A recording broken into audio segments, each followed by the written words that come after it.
guys. Hey, here's today's project, one of the many projects actually. But I'm going to be driving around to two of my hay fields, and today we're going to be doing some soil samples. Sorry about the bumps here. So I am pulling into this one here first. Let me show you guys. Hang with me 1 second. This is one of my fields. If you guys can see it or not.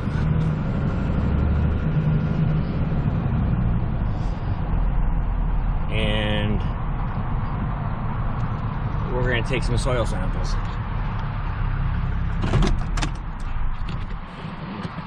Yes, it's right up next to a busy interstate, so I hope the noise isn't too bad. Let me get out of the truck and we'll get everything ready, and I'll show you what we're going to do and with what tools we're going to use. So hang tight. Alright, so what I'm going to be doing is, this is, like I said, I showed you the field. I'll give you one more look real quick. It's right over here. It goes down past this machinery, if you want to say, our old water filtration system, I think it was.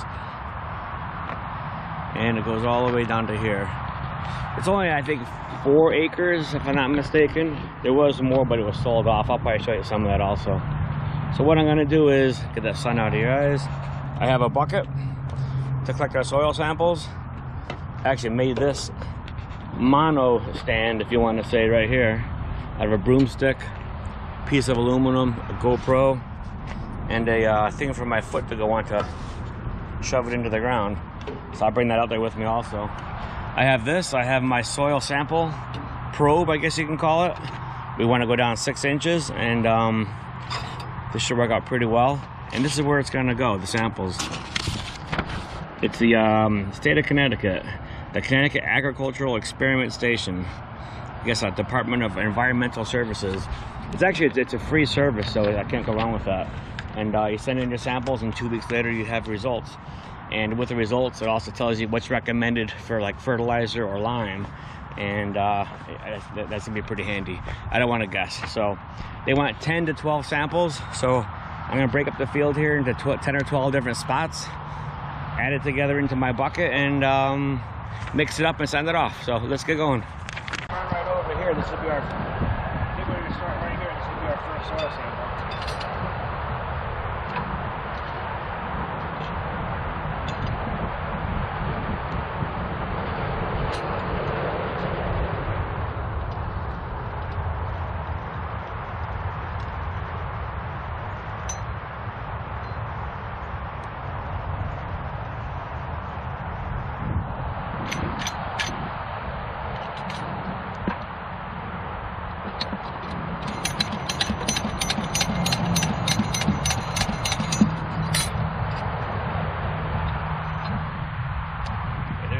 Let's keep going.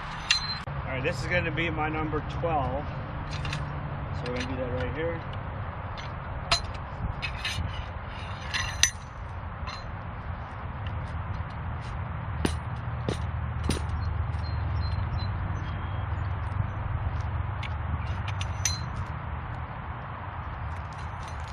Just so you guys can see, it does take a pretty tight core here. The design is not perfect though, it's a little tough. So I think when I hit a rock on the side, it's crushing all this in and making it a little bit tougher.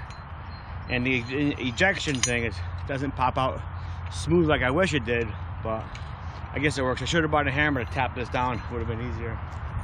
So what I do, I just kind of bring this back and pound it out.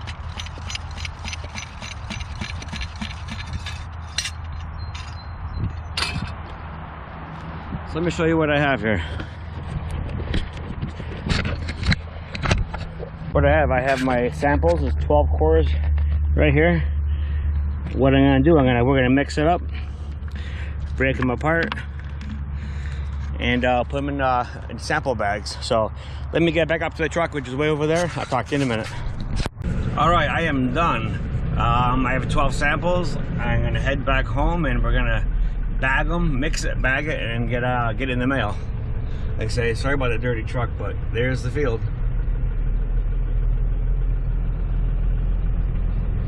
Anyways, hang tight, we'll be back there shortly. Hey, all right, hey, I'm back home now, and again, where we left off, if you can see in the darkness there, but where are we? Where's our sunshine? There is our core samples. So what I'm going to do, I'm just going to mix it up with this screwdriver to break up the samples. It does say, actually, I can see the different. This is more of a light brown, and I do see some darker brown. I don't know if you guys can see that or not. So actually that one field there was that sun, get that sun out of my eyes.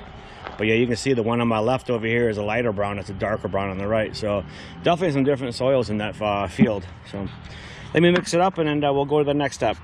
Everything is all mixed up, so I think there's not going to be an issue with that. And what I'm going to do is, they want 1 to 2 cups in a plastic bag. I labeled my bag with the field that came off of, the name that I named the field, so I can reference it when the results come back. And they want a cup to 2 cups. So ballpark, a cup to 2 cups. That's probably pretty close.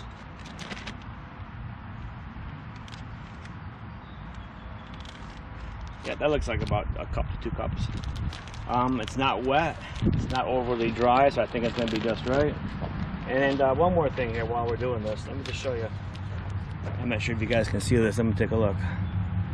On the paperwork from the state of Connecticut, basically what you do is you fill out your name, address, phone number, date, email, and I'll put down my sample ID because I'm going to do 2 tests, so we're going to have 2 lines.